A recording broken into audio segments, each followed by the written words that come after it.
amigos e minhas amigas, bem-vindos ao nosso canal Engenharia Curiosa. E hoje eu vou te fazer uma pergunta. Você sabe por que BR-101 chama BR-101? Por que não poderia ser BR-230 ou BR-66?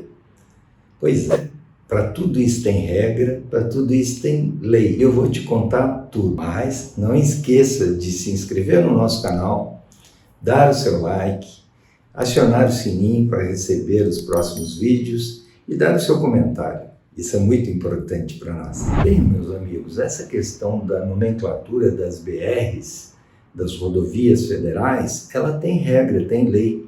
Isso nasceu numa lei chamada 51917 de 1973 e depois substituída pela 12.379 em 2011. Isso é o Plano Nacional de Viação. Então, nessa lei, que está depositada ali tanto no site da Câmara dos Deputados como do próprio DENIT, está lá a lei e as regras de como devem ser nomeadas as BRs. As rodovias federais, as rodovias de todo o país e que também, de certa forma, os estados acabaram copiando e usando mais ou menos a mesma técnica. Então, que técnica é essa? Bom, são tidas como 5 tipos de rodovias. 5 rodovias. As rodovias radiais, as rodovias longitudinais, as transversais, as diagonais e as de ligação. Então, começando pelas rodovias radiais. O que são as rodovias radiais? Rodovias radiais são as que nascem em Brasília. Então, nós temos a 010, a 020, 030, 040 e assim por diante até 090. Então, essas rodovias radiais, elas nascem na capital federal, Brasília, e vão normalmente até uma grande capital. Por exemplo, a 010, a 020, cada uma delas, termina em Fortaleza, a outra termina em Salvador, outra termina no Rio de Janeiro e assim por diante. Então, as rodovias radiais, elas são 010, 020, 030, não tem uma intermediária, são só 9 rodovias, as rodovias radiais. Bem, meus amigos, então vamos falar agora das BRs verticais ou longitudinais. São as com o número 100, com o numeral 100. Então são vão variar de 101 a 199. Que é onde está o 50, onde está o meio, a capital federal, Brasília. Isso vale para todos os critérios, também nas horizontais e nas demais, que nós vamos ver. Então, no caso das verticais, o que é a 101? É a mais a leste de Brasília. É a mais próxima do mar, então temos lá a nossa BR-101. É por isso que ela não poderia chamar outra coisa que não 101. O 1 de vertical, o 01 da mais próxima do mar, a mais a leste de Brasília. Isso vem vindo de maneira que você tem, por exemplo, BR-153, que é em Goiânia e Anápolis, que é levemente a oeste, levemente ao ocidente. Então, por isso que ela chama 153. E se ela passasse por Brasília, ela chamaria 150, 150. Mas essa rodovia não existe. Então, depois isso vai indo até o Acre, de maneira que uma rodovia no Acre seria 199. E você tem a quilometragem. A quilometragem é de norte para sul, sempre do mar para baixo. Então, ela começa num estado e quando você passa pela divisa do estado, ela zera de novo. A quilometragem vai zerando de estado por estado. Tem uma ou duas exceções, mas no geral todas as rodovias seguem esse critério. Então, já diferentemente das 010, 020, as radiais, essas partem de Brasília e vão até o final, vão até o seu destino sem mudar de um estado para um estado, somente as radiais. As verticais as horizontais e as diagonais seguem esse critério. Bem, a próxima são as rodovias horizontais. as rodovias que acompanham os paralelos, né? São basicamente horizontais na posição do mapa e elas são as 200. Então, BR-230, por exemplo, fica lá, é a Transamazônica. Então, BR-230. Depois você vem descendo, passando por Brasília. Se tivesse uma transversal ou uma horizontal que passasse por Brasília, ela seria 250. E abaixo, então, vai aumentando até o Rio Grande do Sul, quando seria, então, 299, uma eventual rodovia no extremo sul do país. Então, assim é o critério. E o critério também da quilometragem é o mesmo, sempre partindo do norte para o sul, né? De maneira que a quilometragem nas rodovias transversais é do leste para o oeste, do mar para o centro do país.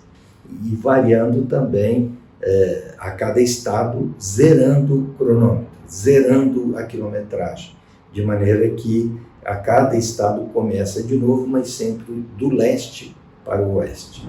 Bom, agora temos as diagonais. Todas as rodovias com sentido diagonal, seja do noroeste para o sudeste, do nordeste para o sudoeste, essas rodovias começam com 3, né? Então são as 300. Então, de novo, com o mesmo critério, as que nascem no nordeste são ímpares e as que nascem no noroeste são pares. Então, a 301 partiria do extremo nordeste e a 302 partiria do extremo noroeste. E assim o mesmo critério, a 50 é a capital federal e os extremos seriam 99, partindo então do norte ou do nordeste. Assim são os critérios das 300 e também a quilometragem é o mesmo critério das longitudinais e das transversais. Por fim, nós temos as rodovias de ligação. O que são isso? São pequenas ligações, às vezes não tão pequenas, mas que ligam, por exemplo, 2 rodovias importantes, uma rodovia com uma divisa do país, trechos, né? Trechos de estrada que podem ser horizontais, verticais, inclinadas, não tem problema. O que ela não tem é continuidade, ela liga 2 lugares. Aí vem um critério, como é que é a quilometragem nesse caso? A quilometragem nesse caso vale um critério do lugar mais importante é o zero. Então, entre 2 rodovias, por exemplo, a mais movimentada seria o quilômetro 0. Né? Então, esse é o critério, e o critério da numeração é o mesmo das demais. Brasília no meio e sempre indo do norte para o sul, ou do leste para o oeste. Esse é o critério da numeração das rodovias, inclusive essas rodovias de ligação. E por fim, é interessante nós vermos quais são as maiores rodovias federais do país. Então, em primeiro lugar, é a BR-116. A BR-116 tem 4.600 quilômetros e vai de Fortaleza, no Ceará, até Jaguarão, no Rio Grande do Sul. Essa BR é interessante porque ela é praticamente a rodovia mais importante do país, porque ela pega trechos importantes que vão de Curitiba até São Paulo, a Regis Bittencourt, de São Paulo ao Rio de Janeiro, que é a Dutra, enfim, pega trechos muito importantes do país. Depois nós temos, em segundo lugar, a 101. A 101 tem 4.400 quilômetros e então ela começa em Taurus, no Rio Grande do Norte, e termina em Rio Grande, no Rio Grande do Sul. Então, passando pelo nosso litoral maravilhoso. Então, por exemplo, a Ponte Rio-Niterói faz parte da 101, o trecho que passa em Camboriú, em Florianópolis, é a 101, a Rio Santos é a 101 e assim por diante. Depois, em terceiro, nós temos a 364. Você vê que a 364 é uma rodovia inclinada, né? E ela vai de Limeira até o município de Mâncio Lima, no Acre, que é o município mais ao ocidente do país, né? Mâncio Lima, no Acre. Depois nós temos a 230, que é a Transamazônica, e temos a 163, que está em quinto lugar, e depois a 153, que liga desde o Rio Grande do Sul em Aceguá e vai até Marabá, no Pará. Aí muita gente pode perguntar, mas espera aí, a 153 não é a Belém Brasília, parte da Belém Brasília? Não é. A 153 nem passa em Brasília e também muito menos em Belém.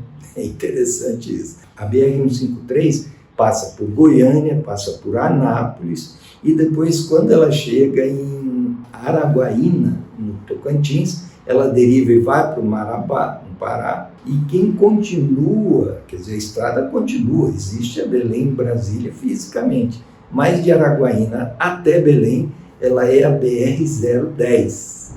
Então isso que é interessante, que a Belém-Brasília nem passa por Brasília e nem vai até Belém. Mas essa é a realidade do nosso paizão aí, com tantas diversidades, mas essa história é bem legal, não é não? Obrigado.